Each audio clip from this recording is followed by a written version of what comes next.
Deep sea mining threatens mass biodiversity loss. It jeopardizes vulnerable frontline communities and fisheries, and it risks exacerbating the climate crisis.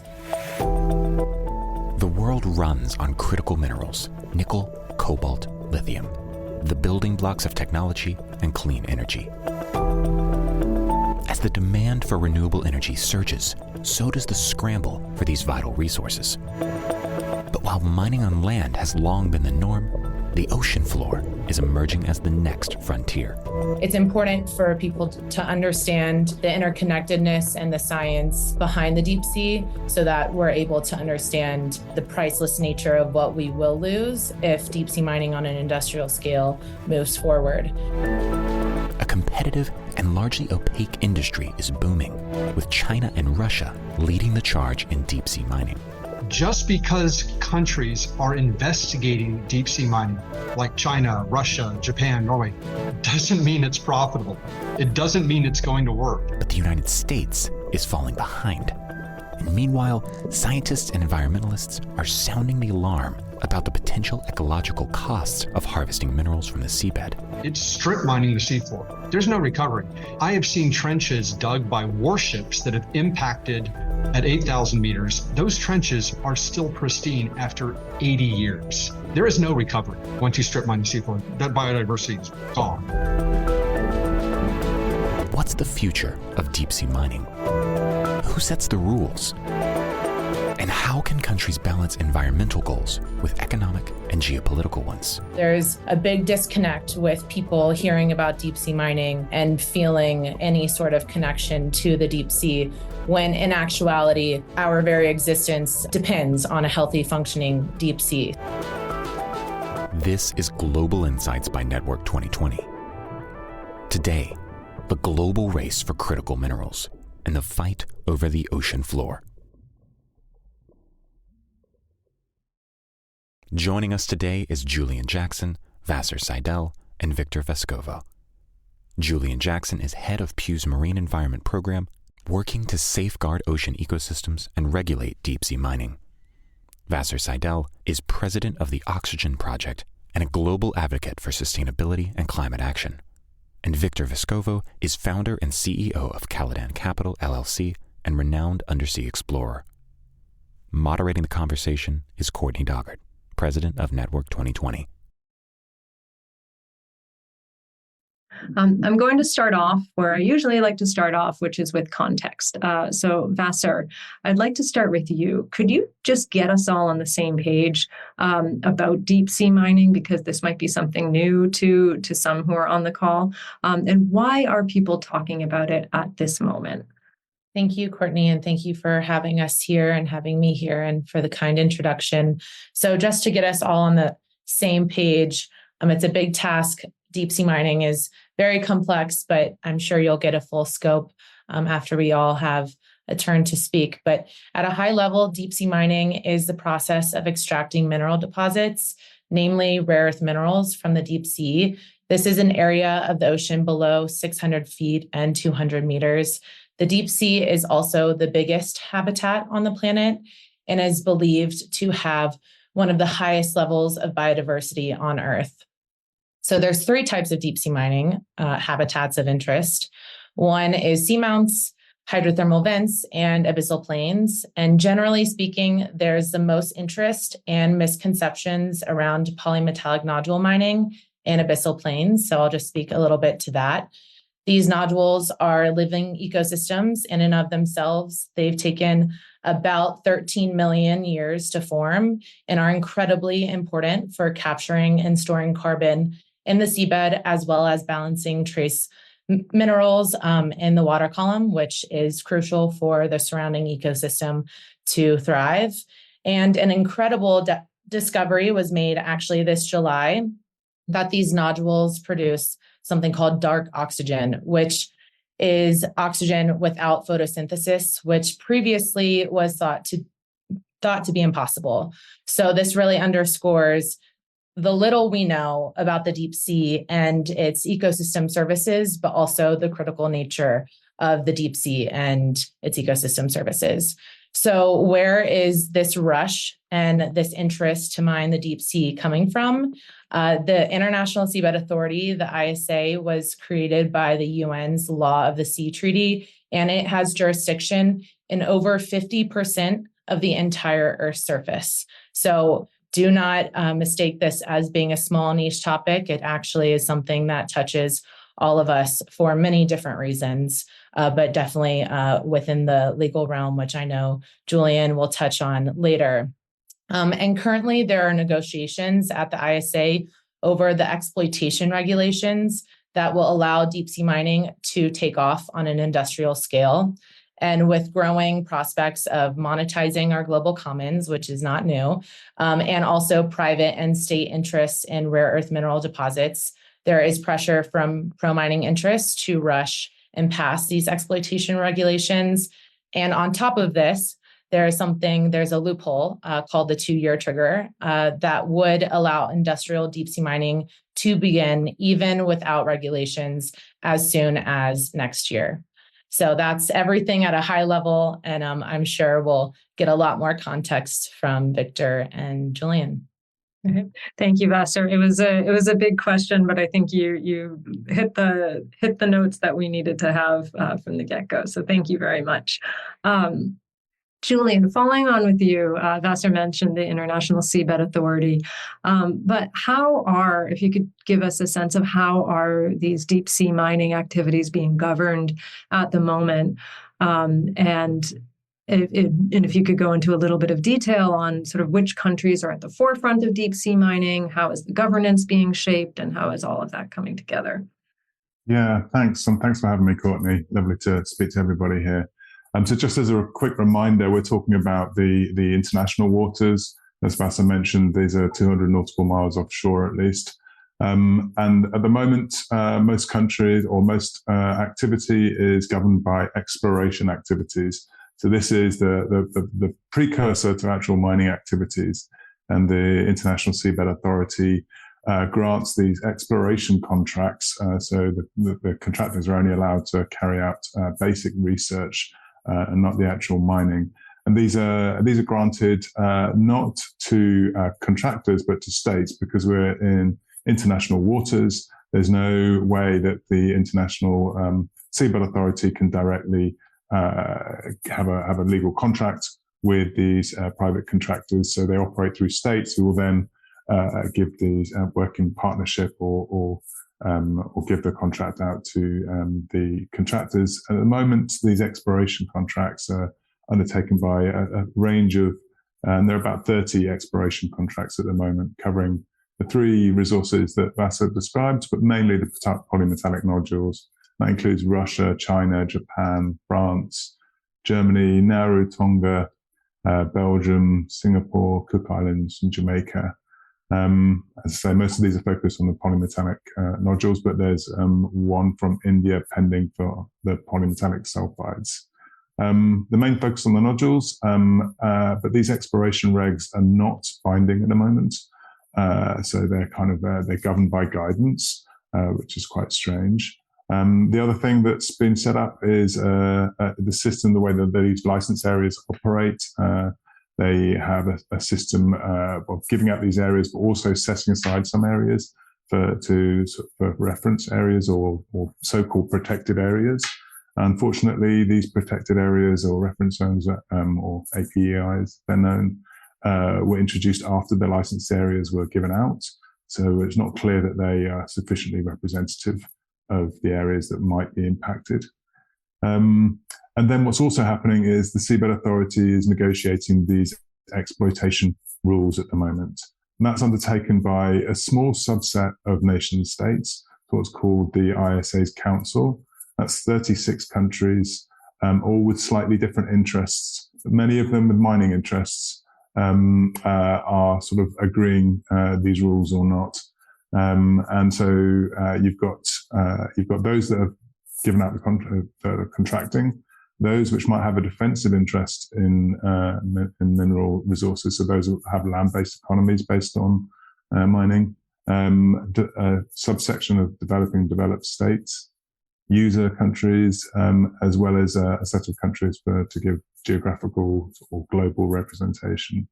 And then the other group of countries we've got are the states that are particularly concerned at the moment, as Massa described, because of the 2-year rule and the potential unregulated mining. The sort of moratorium group of countries that are those countries that have made a political statement to say that they support a moratorium, precautionary pause, or ban on deep seabed mining. So there are 32 countries now that have gone on the record to sort of call for this. So those are the sort of 2 blocks of countries, if you will. And there's a little bit of overlap, which is quite interesting. So some that have, for example, France and UK have called for a moratorium or a ban, and they still have sponsoring contracts. So those are the players. All right, great, thank you. One quick follow-up: the group of countries that you mentioned that have that currently have, forgive me if I'm getting the terminology wrong, but contracts for exploration or the rights for exploration. That seems like an interesting group. You have Russia, China, but then also some smaller island nations. Could you speak a little bit about who's in and why? Yeah, so the Law of the Sea had a grand design to try and ensure that any benefits from its exploitation would be fairly shared. So in theory, there are set-aside areas for developing countries so that they would be able to go and seek a contract from some of the purest resource, as it were. So private contractors have gone to this group of primarily sort of small island states to seek sponsorship. So even though, so for example, Nauru is a very small island state with 30,000 people, they have the right to seek sponsorship, even if the contractor is ostensibly based elsewhere. All right, terrific. Thank you for that clarification. Victor, turning to you, as a private investor and renowned deep sea explorer, what is your take on the deep sea mining industry? How profitable is it, and where do you see its growth going? Yeah, thank you very much for your time and the invitation to speak on this issue. Unfortunately, I think that so much about deep sea mining, it appears that 99% of all the discussion revolves around the environmental aspects of it. But I think the most important thing to start off with is why it is being contemplated in the first place. Julian just mentioned, that the benefits would be shared by all. There's an implicit assumption there that deep sea mining would be incredibly profitable. And that, of course, is something that the companies that would be mining, in particular the leader right now that's pushing for the first commercial operations, the metals company out of Canada, they are, I don't think, being completely accurate with everything that's happened in the last 10 years that indicate that deep sea mining will not be profitable. And there are many reasons why. They don't call economics the dismal science for nothing. Taking apart the financial assumptions, the risks involved, everything gets pretty technical, and it can be hard to understand for people that aren't trained in finance or the intricacies of deep sea operation. This is what I do. And if one looks at the financial projections that were made by, for example, the metals company back in 2021 and compare them to the reality today, there are so many issues that are inconsistent or, in effect, hiding the ball, so to speak, to show that it won't be profitable. For example, we've had the highest inflation in the last 30 years, in the last 4 years. If you look at the financial statements published by the metals company in the last 6 months, their change to their cost structure, 0. Daily ship rates for the type of vessels that they would need to mine have doubled in cost over the last 3 years. These are verifiable market rate data. Another thing, when you're looking at the viability of an economic program, you do something called net present value. I know it's a technical term, but this is something that the metals company and other mining companies will put out there saying, see, here's a mathematical calculation showing that it will be a net positive, big profitable operation. The interest rate they used back in 2021 when they went public was just 9%. That interest rate has doubled on a market-based data since then.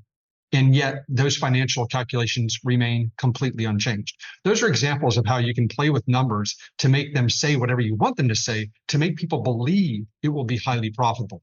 There are other issues. the price assumptions they used for the two of the most important metals you would get from polymetallic nodules, nickel and cobalt. Cobalt is down 53% in value since 2021, more than half. Nickel is down 9% from their original assumptions in 2021. Copper is basically flat. And don't forget, there are only 4 metals that really matter when you're talking about mining polymetallic nodules: cobalt and nickel, which are relatively rare, but then there's copper and manganese. And there's no way that seafloor mining can compete with the very attractive economics of mining them on land. I'll really quickly go through some of the other major issues with respect to deep sea mining from a commercial basis. Technically, it's extremely difficult. No one has ever mined at the industrial scale for these nodules. This would take place in depths that exceed the Titanic. And you're talking about harvesting hundreds of thousands of tons of metals using rotating machinery in freezing cold water, seawater, and therefore they will break. And the cost assumptions that they're using, based on my direct experience operating the deep sea, are extremely optimistic. They would have to operate 24/7, 365 to make their financials. And that just doesn't happen when you're operating in the deep ocean. There are other issues. Battery chemistries that rely on cobalt and nickel are rapidly being substituted out for battery technologies that don't use those metals, in particular lithium iron phosphate, which doesn't use any cobalt, manganese, or nickel. And that share of the amount of batteries being produced has gone up dramatically. It's gone from about 3% of batteries that don't use those metals at all to 27% in 2 years. The majority of batteries made for electric vehicles in China now use batteries that do not use cobalt or nickel, which dramatically has reduced their value, even though electric vehicle production has gone up by a factor of 4 to 5 times in the last 3 or 4 years. The prices of these metals they would mine have gone down, not up. I'll go through the other ones really quickly. Saying that it's better to mine the seafloor than mining the rainforests of Indonesia is a false equivalence. Major mines in Canada and Australia, which don't have rainforests, are being mothballed because the prices of nickel in particular have gone down so much. So therefore, if you have to get more nickel, for example, you can actually reactivate mothballed mines in areas that don't have rainforests. It's again an emotional appeal by those advocating for deep sea mining that doesn't bear direct relevance to the actual economic situation. Number 5, rare earth metals. It stuns me that people say that you can get rare earth metals from seafloor mining. You can get rare earth metals from almost any place in the Earth's crust. The problem is where you process them. The reason why certain countries like China have a dominant position is because they're willing to process them at low cost with high experience and with high environmental damage that Western countries are not willing to do. It's not a question of where you source a lot of these critical metals. It's where you process them that creates a bottleneck for certain countries like China to dominate. So again, that is a conflation of issues that are not accurate. And then the markets have spoken. The metals company, which again is the leader in this field, pushing forward the regulations, IPO'd at $10 a share back in 2021. It's now below $1. The financial markets are understanding some of these issues and saying this is not a good economic prospect. And finally, there's so many other issues I could get into. There are the legal issues of mining the seafloor without regulations in place that would open up the countries and the companies doing it to lawsuits from any number of other nations. You have so many other issues involving lack of insurance. I mean, talk about a boring issue. But there are major insurers that are unwilling to insure the operations of deep sea mining, which will make it more expensive or even unavailable. So there are all these issues that are non-environmental that go directly to the core of whether or not this entire industry can make money. And companies don't just give up one day saying, oh, things have changed in the last 10 years. I guess we're not going to do it. They will continue to flog their story until they can somehow get their money back or make a little money. And that seems to be what's happening now. Right. Thank you, Victor, for laying out the economic reasons on deep sea mining. Vassar, turning back to you, your organization has been one of the leading organizations in raising awareness of people regarding the environmental effects that we haven't really dug into yet of this industry. So could you lay out for us, similar to how Victor laid out the economics of deep sea mining?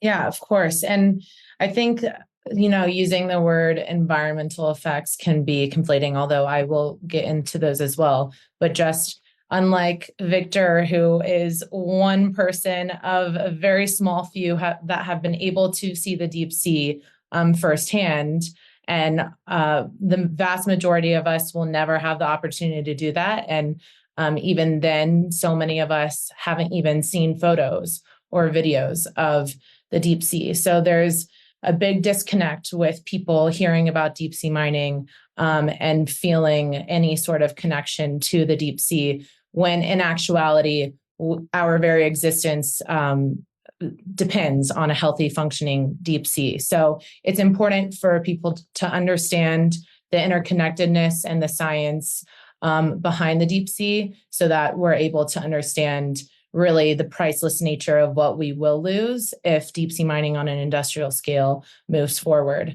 So for people who really don't understand how the effects of deep sea mining can have on the deep sea, especially as we exist so much of our lives on land, the vast majority of us, one way I like to just paint the picture is that just like clear cutting an old growth forest and leaving nothing behind, deep sea mining is clear cutting the ocean. And we know so little about the deep sea.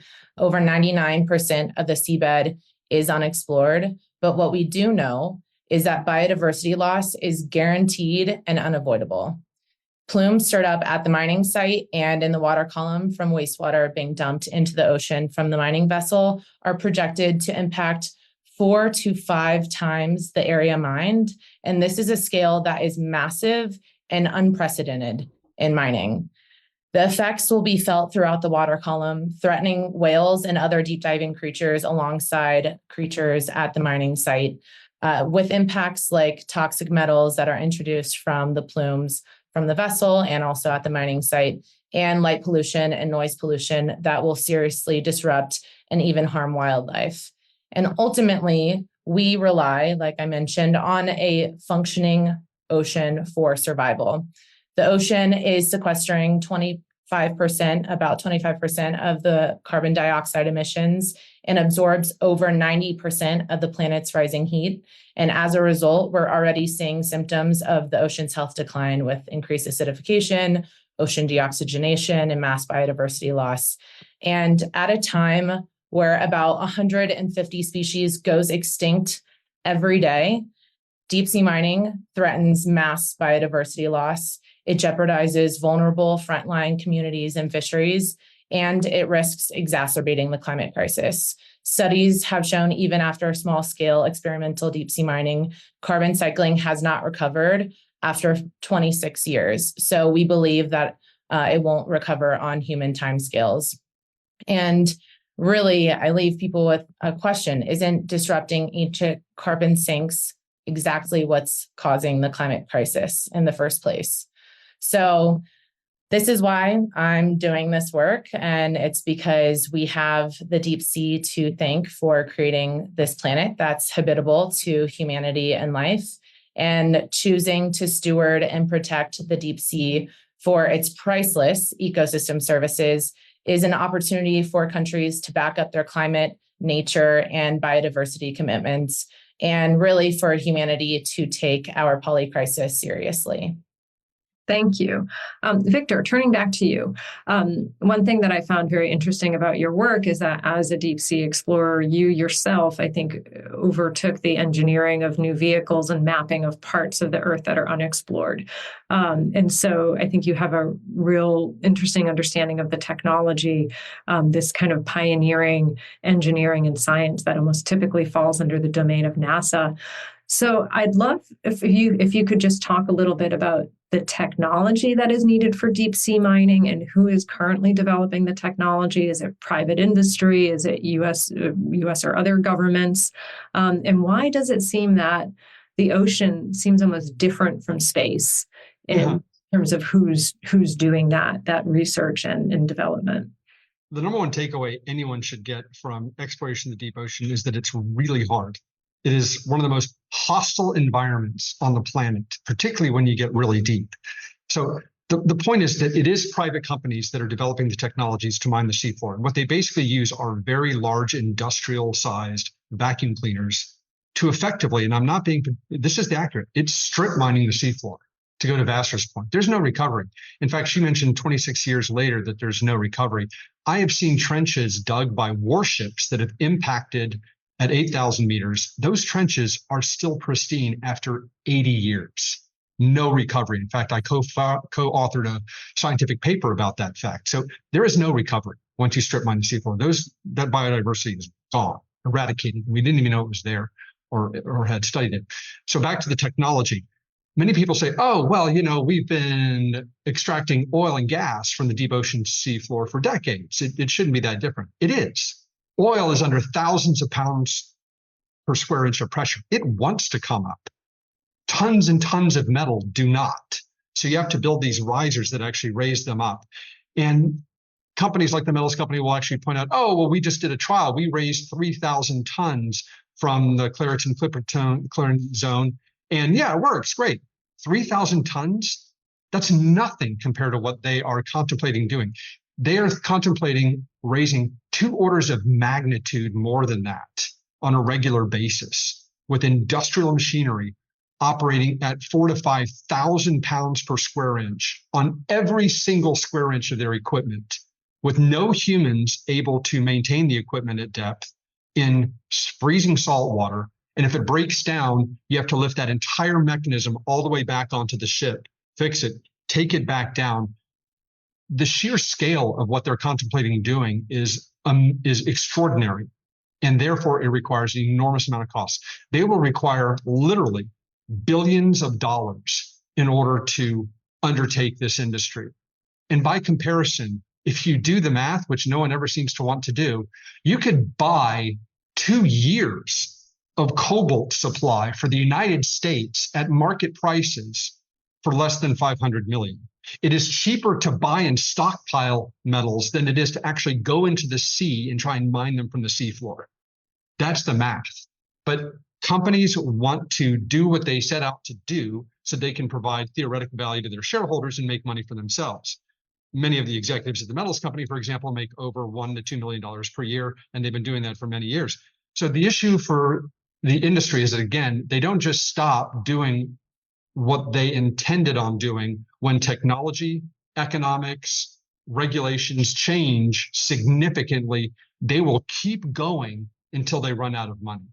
And with people continuing to give money to the metals company through equity offerings or others, this will continue. And what I fear is that they will somehow begin commercial operation. They'll rip up tens of thousands of square kilometers of the seafloor with that biodiversity loss. And it will be proven through actual results that it doesn't make money. I'm just trying to prevent that catastrophe from happening in the first place just by looking at their math. Thank you. Julian, as the main governance body of the deep sea mining industry in international water, what kinds of reforms do you think the International Seabed Authority needs? And what would you want to see to improve overall deep sea mining governance? I think we need to pause, but and that's a kind of policy choice based on what we don't know. But in terms of the job of work that the ISA has to do, the first thing that I think that's really important that people aren't really focusing on is the exploration activities. As I mentioned earlier, these aren't binding, so there's no way for anyone to check up on potential contractors or governments and their activities. Some of them might be quite small scale and not particularly invasive, but some of them, as they approach commercial activity, are going to be much more large scale and potentially much more damaging. So those exploration activities need to be really tightened up and made binding in some way if possible. That is tricky, but that's one issue. Then the main job of work that the ISA is currently undertaking agreeing these exploration regulations. You can imagine what would happen at a national level. You would have a different part of government giving out a license, someone else doing the inspections, and then enforcement agency as well. This is all trying to be undertaken at an international level, which is, and then all these rules actually agreed in a kind of multilateral process, which is quite crazy. So the rules at the moment have a severe amount of gaps in them. Pew's been working on these rules for sort of 6 or 7 years now, and we've identified over 30 or so big policy issues in them. So just for example, I think a few have been mentioned already, but we don't know how we're going to run any compliance or enforcement mechanisms. We don't have the thresholds for which would be permissible damage would have. How much noise are we going to agree can take place? How much light pollution? How much sedimentation pollution? How far can it go? These are all open questions. And then because these minerals are the common heritage of humankind, they're supposed to be shared across the world, primarily developing countries as well, but also across generations, which also means you've got to consider what's the damage that you're going to be giving to future generations. There's been some work that's been undertaken looking at environmental externalities. So that's the cost of the damage. And given that the ecosystems we've talked about, as Vassar said, it's very slow moving and effectively impossible to recover, you're going to be bequeathing a damaged environment to future generations for basically the rest of humanity. How do you factor that into the decision making? Other governance concerns we would have are about the ISA itself. Does it have a whistleblower policy? How are we going to address that? At the moment, the ISA is a bit of a UN negotiating forum. It's not a regulator, really. So it will need to look a bit different if it is going to carry out deep seabed mining. Some of the bodies require some transparency, greater transparency. So a group of volunteers make up what's known as the Legal and Technical Commission, and they will meet for several weeks a year to consider various things. But this group of individuals will have to look at any applications for mining. And at the moment, I think we have concerns about the transparency of that. Obviously, they might have to handle some confidential data, but I think there is scope for making that more transparent. There's no scientific committee at the ISA, which is a bit unusual for an international body. So that's something that could go well. And then the other thing that states need to do is to perhaps reconsider, as Vassar said, their other commitments as well as under the law of the sea. We would argue that the law of the sea does require protection of the marine environment and doesn't necessarily mean that mining has to happen. It would be dependent on protecting the marine environment. But obviously there are climate commitments and biodiversity commitments. I'm particularly worried about not just the sedimentation or the rate of locking up carbon in the deep sea floor, but the way in which the biological carbon pump operates. It holds a huge reservoir of carbon. And if that is impacted upon, we simply don't know what will happen for the climate system. And that is a huge concern. So based on that, I think, and the fact that Vassar mentioned, we have this 2-year rule being applied at the moment where we could see the situation potentially of unregulated mining. I think the most pressing thing is for states to put in place a moratorium to give us the safeguards so we can get all these things in place and the evidence to consider whether or not we want to go mining first. One quick rejoinder on that, because you mentioned exploration, I think it's a great point.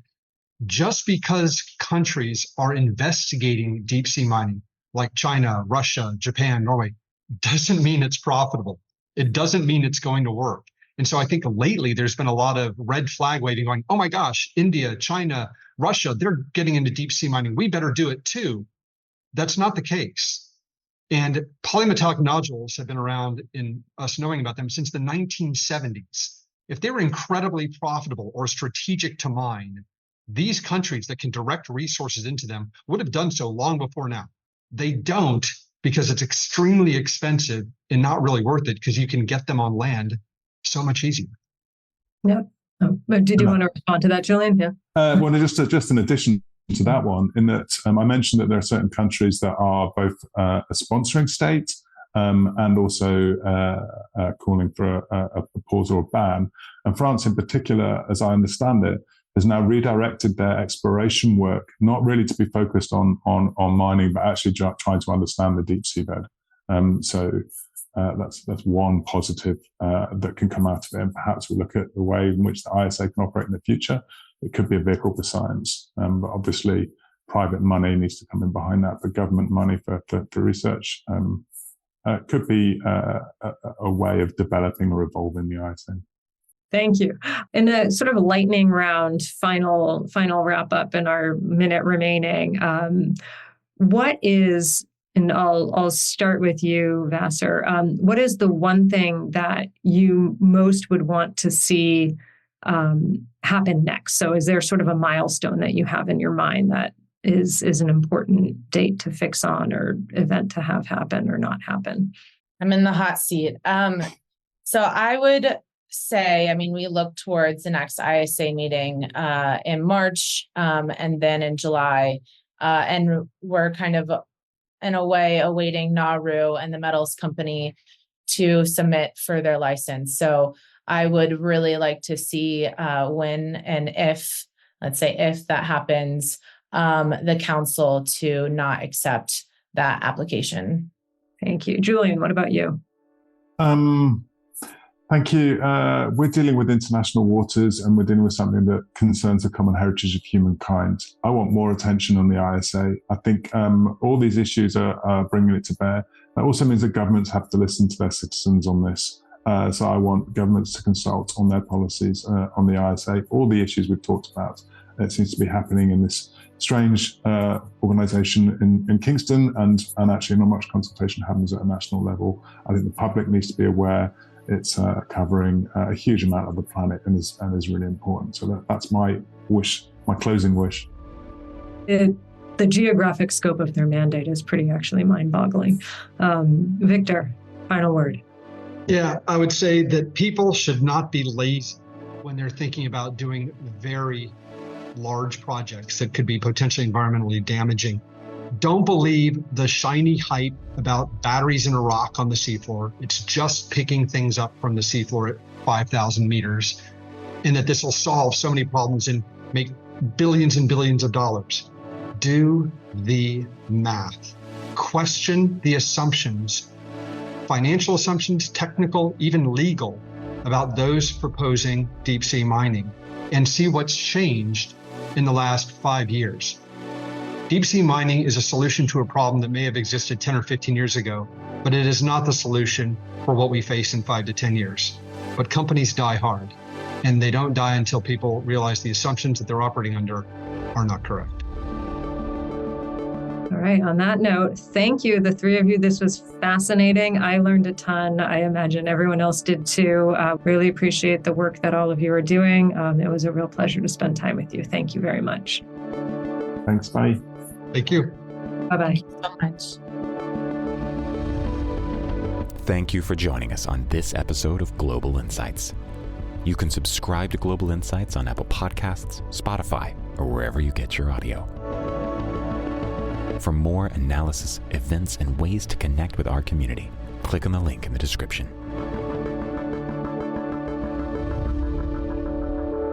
See you next time.